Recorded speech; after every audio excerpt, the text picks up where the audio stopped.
So from what I remember, because I was program leader level 1 and level 2, I think I encouraged Leo to move up to level 2 because he was one of the students that had an interest in media. So it would have been a shame to have lost him into the world of games design or art or performing arts, for example. So I know I was keen for Leo to stay, and Leo obviously wanted to stay on to level 2 as well.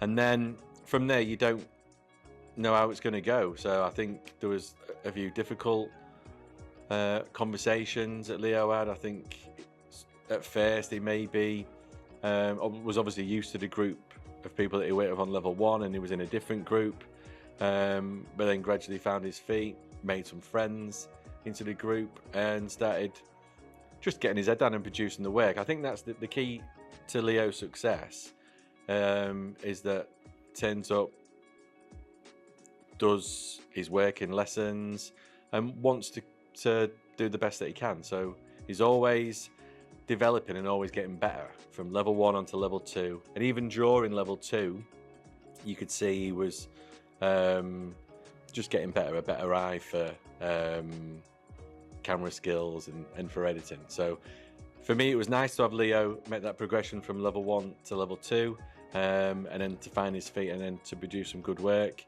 I mean, we're talking merits and distinctions on level 2, so he really did step up from level 1. It was good.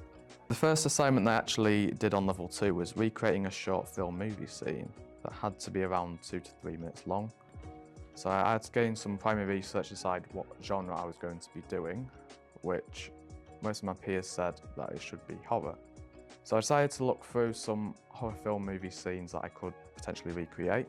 So I actually chose the WhatsApp scene from the first Scary Movie because it's a very funny scene, and at the time it was a scene that I could easily recreate. And I remember I did a presentation to showcase to my peers of what film I was going to be doing and recreating. I remember this was the first time I was starting to get used to doing helping with my presenting skills. It's in front of my peers, so I could really see myself improving on my presenting skills. So then it gets to the filming, which went okay, but the problem was that Eric was refusing to do some of the scenes because he was ill at the time. But in the end, we did get the filming done. However, another problem was that I did have to add some little scenes to it because the scene ends too quickly, so I had to add some behind the scenes footage and some bloopers in it, so it would go over the 2-minute mark. That's what I did in my first assignment in level 2.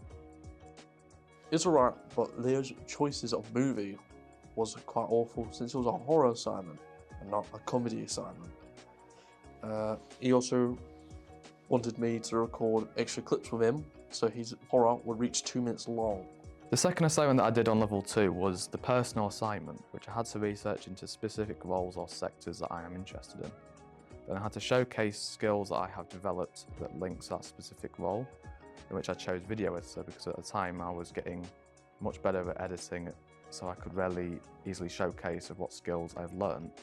So I ironically created a mini documentary of what their feelings are about college and media. I also remember that I experimented with filming 2 cameras at the same time because I was going to sync the audio manually. So I was able to easily show my improvement in editing, and thankfully I was able to do it somehow because that was very difficult to do on level 2. And I was able to show some editing skills that I developed, which I was really happy with at the time, and that's what I did for my second assignment on level 2. So the third assignment that I actually did on level 2 was an advertising assignment, which we had to create an advertising video that was around 30 seconds long. At first we had to research in what advertising is, what branding is, and the different types of formats in advertising. Then I was put into a group which was me, Riley, Tom, Eric and Charlie, and we created a presentation of what type of advert we were going to be creating. In the end, we decided that we were going to be creating a talking head advert about what courses you can go into and what they provide. Then we filmed our talking head adverts, which took longer than expected because there was a lot of laughter, but in the end we got the filming done and we all had to edit our own parts. So I edited my own 3 different adverts, which linked to what we was planned to in our presentation, and it's what we did for that assignment. Working in a group with Leo, Ray, Eric, Charlie was awful because I didn't really enjoy it all that much, and because of that, it looks quite awful to look at. It's because we were unprepared, and most of it was just us laughing in the background, so we didn't get much footage. For my F&P that I did on my level 2 course, it was a water balloons popping video, and the reason I chose this was because I remember I used to watch the slow-mo guys years ago, and they would hit a football at someone's face and you just see them, the whole face go. I do believe they did something similar to balloons popping. I think it was like an archery, and they'd fire an arrow going through it. So that's what inspired me to do that as my F&P. However, there was a couple risks doing this because I remember I had to bring a small tub of water balloons, so I had to make sure none of them popped because it was in my bag. So I had to be careful with that. Another thing I had to be careful was when I was filming, I had a certain amount of balloons. I had to make sure it was in shot and I was able to slow-mo it and then I could recreate it. Filming went alright. I was able to capture the balloons popping in slow-mo, and that's pretty much what I did in level 2 with my F&P.